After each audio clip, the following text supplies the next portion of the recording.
They got a baby who was born in a barn. All right. They expected money, but what they got was a Messiah. Yeah. They expected one thing, but they got something totally different. Yes. They expected things to come the way that they thought it was going to come. All right. Yet God screwed everything up and came in a totally different direction. You can't put God in a box. That's right. When you put God in a box, God proves to you that God cannot fit in the box. He shows up a totally different direction. You think he's coming from the north, then he comes from the south. Yeah. You think he's coming from the east, here he comes from the west. God does it totally different than how we often expect him to do it. You don't believe me? You don't believe me? You remember Elijah said it wasn't going to rain, and then God said, go up on the mountain. Tell him to go up on the mountain. And when he gets up to the mountain, he says, go up 7 times. And I still don't see anything. And then he said, the 7th time he gets up, he said, but I see a small cloud out over the ocean.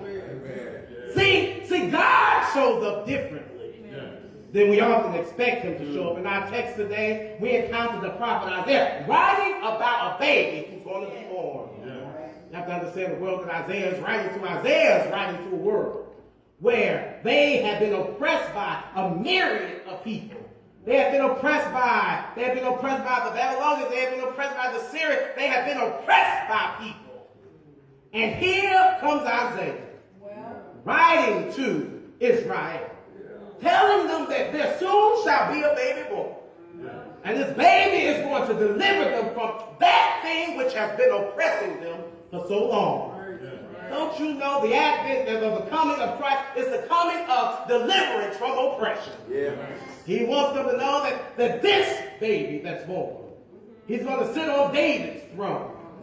This baby that's born, he's going to deliver you from the oppression of the Assyrians. This baby that's born, he's going to transform the world that you thought you knew. He's going to transform it in different and unseen ways. But here we encounter Luke when the baby is born. The baby that they thought was going to come sitting on David's throne comes through the form of a baby born in a manger. And the issue with the manger is oftentimes for us in flesh is we can't get with the manger because we want to see a king that sits on the throne. And here is a king who's born in the stall. We want to see a king who's going to have power to transform government. And here comes a baby born to an unwed mother. God does it different. The text today shows us 3 points. The first point with the dilemma of the manger is there's the dilemma of the package. The package is often seen as the thing before you get to the gift. That's right. And we often look at the package and judge the gift by the package. And we shouldn't judge the gift by the package because the package simply represents what's on the inside. Right. I remember when I was 13 years old, I went to Atlanta, Georgia for the first time. I was going to visit my grandmother who lived in Atlanta, and I was excited because it was my first time taking the airplane. I took me to the airport. This was back in the day when you could actually go to the concourse with people. We went to the concourse. I was excited. I was going to get on an airplane. And I got on the airplane, got to Atlanta, and it was raining. And I was like, okay, that's all good. And we get to the house, and it's the day before Christmas. And I'm so excited because of all the gifts that are under the tree for me. And I get there, and I see one gift. Wake up at 12 o'clock at night, go to open that gift, unpack it, unravel the wrapping paper, take it off, throw it one way, throw it another way, and finally get to the package. And I look down at the package. The package was beat up. The package had dents in it. The package was not something to look at. And then I looked up at my grandmother. And I looked down at this gift. And I said, what is this trash? And my grandmother said, you better be grateful you got anything. Because you didn't have to get nothing. She said, open up the box. I opened the box. In the box was an envelope with $500 in it. I was consumed with the package and wasn't consumed with the gift. Yes. They were looking at the package of Jesus, but wasn't concerned with the gift of Jesus. Yeah. They were concerned with where he was born. Yeah. You know, oftentimes we're consumed with people's zip codes versus being consumed with the person themselves. Yeah. Don't you know zip codes in America determines a lot of things for us? Yes.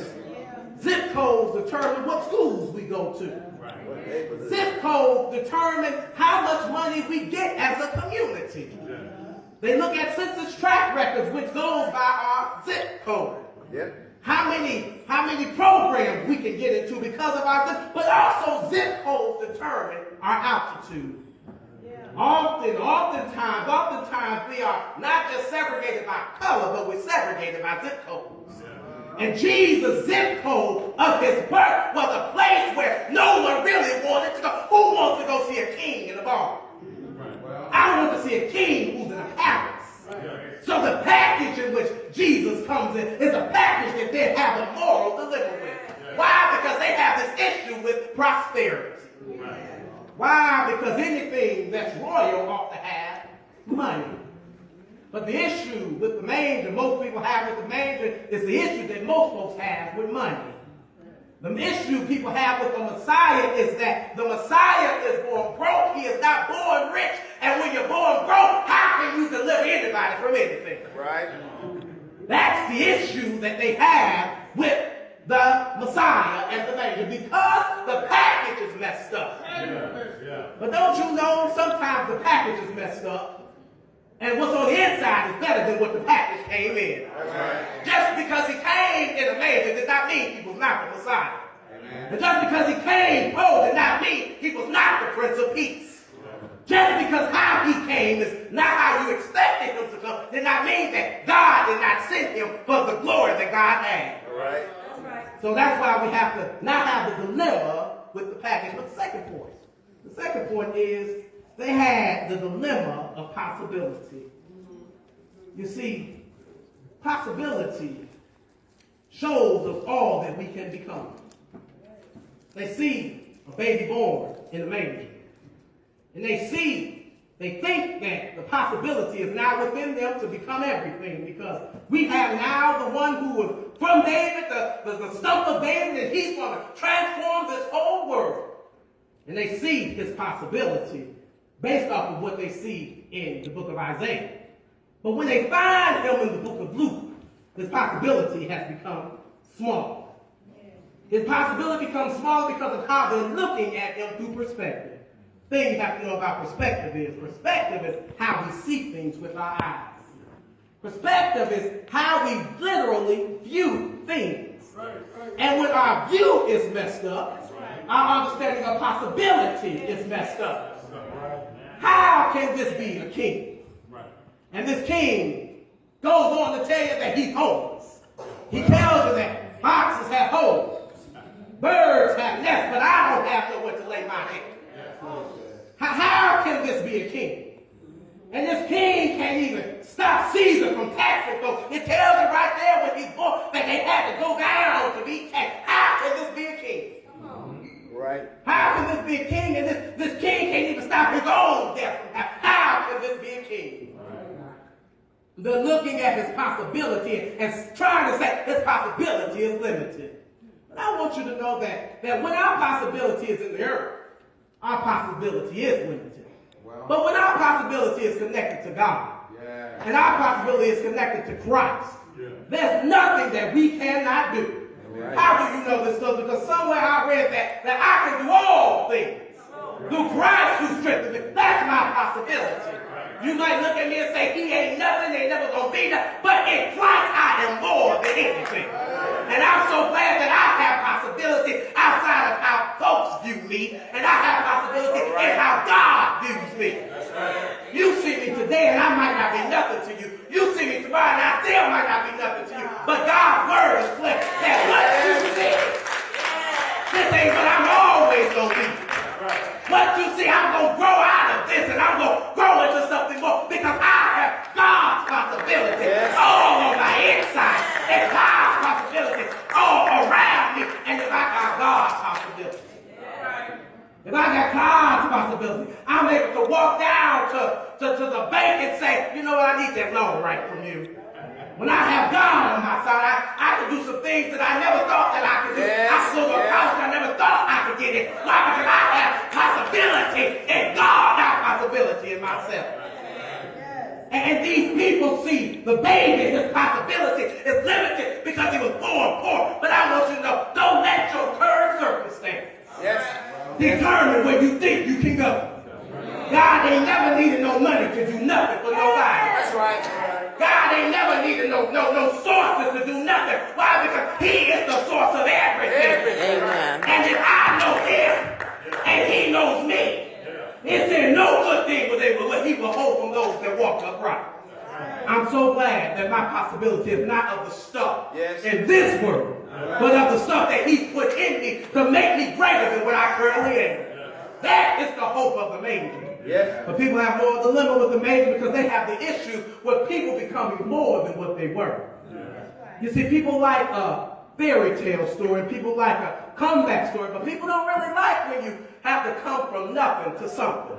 All right. No. We don't like when people were once poor and they become something and they tell you how they made it because of God. We don't want to hear that story. That's right. But the reality is, if any of us got anywhere, it's because of the God that was in us that got us there. Amen. Jesus gives us the great possibility, but lastly, the dilemma of the manger is the dilemma of his presence. It says, unto us a child is born, unto us a son is given. Here he is born in the manger. They already talked about the lack of possibility. They already talked about the package he came in because they had an issue ultimately with his presence. You know, the presence of Christ now means that the world is about to turn upside down. Don't you know the presence of Christ now transformed this world from what it once was? Because now that he is now here amongst them, he's able to transform them to become something more. That's right. That's right. They look at this baby, and wise men come from afar, and they recognize his deity. But there's one who sits in a palace, one who works for the government, one who has money, but does not want to share money. His name is Herod. The issue of the manger is the issue of Christ's presence. When Christ shows up, the people in the world began to murmur and talk. Why are they murmuring and talking? Because now the real Prince of Peace is here. Yeah, real. They murmur and talk. Why? Because now the real King of Kings is here. Yeah. That's why Herod had the issue with the wise men coming to him, asking him where is the born, the king of the Jews, because now now Herod has to share all his money with another king. That's the issue with his presence.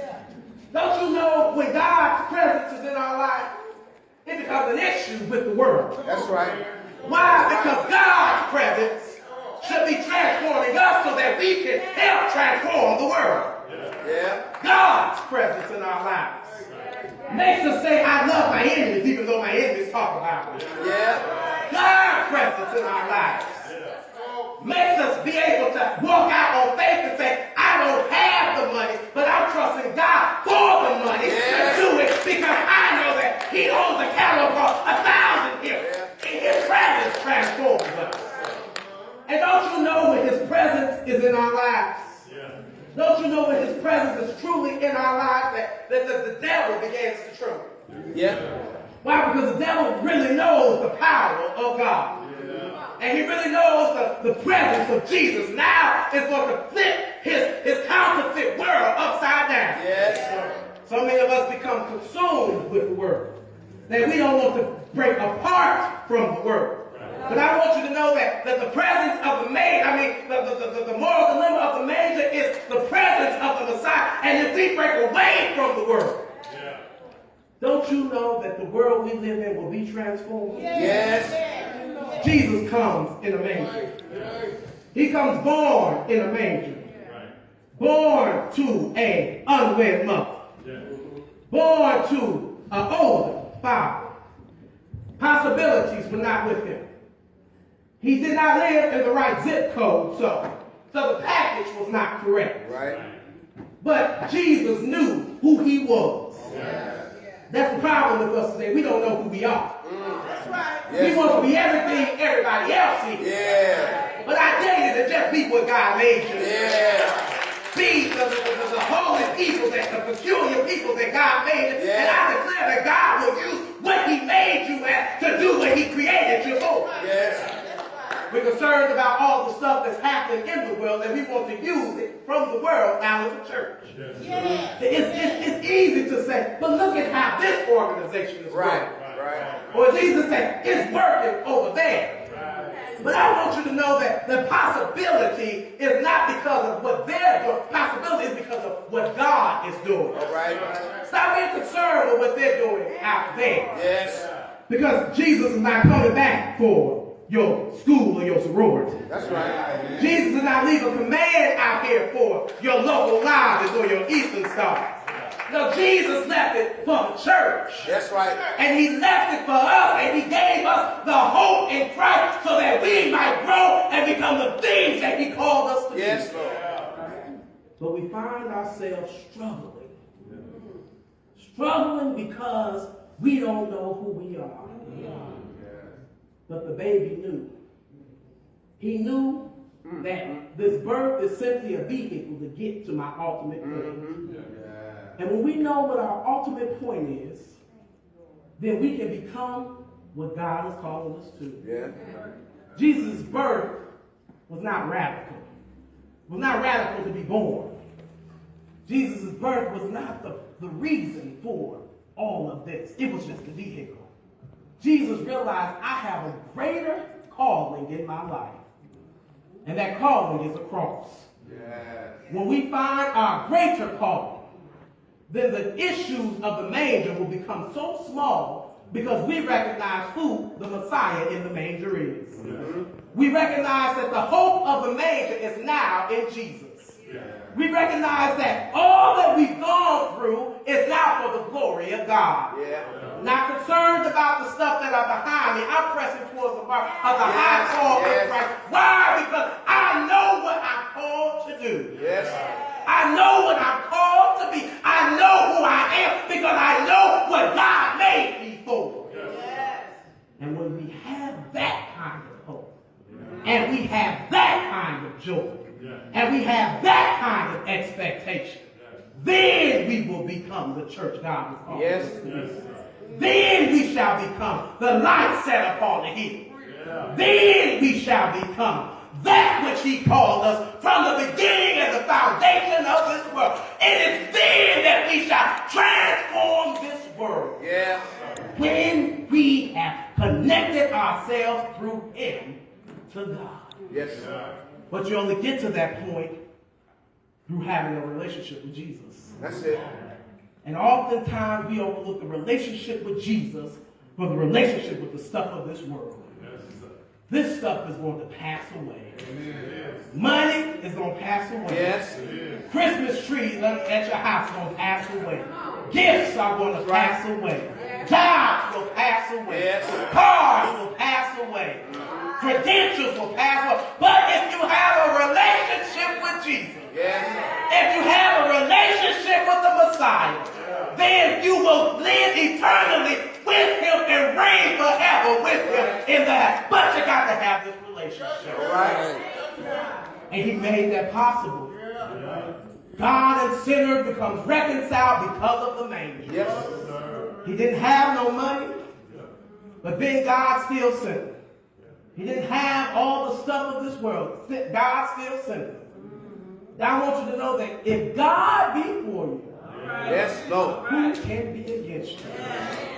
The manger is there to point us to a greater truth. And that truth is a relationship with Christ. All right.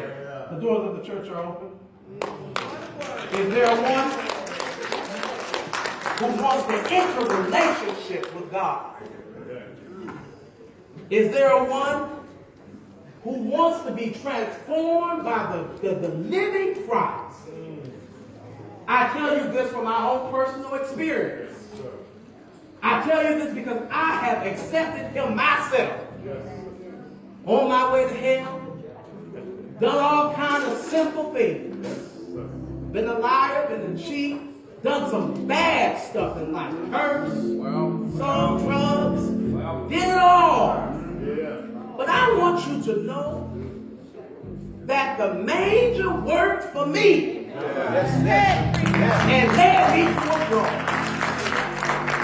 I want you to know the manger can work for you and lead you to the cross. The hope of this season is Jesus. Maybe you want to get to know him as your personal Savior. He will transform you. He will make you brand new. The manger in which he was born leads you to the cross in which he died. And the cross in which he died will lead you to the tomb in which he rose from. And it is in that rising and great getting up morning that you have hope. Shall there be a one?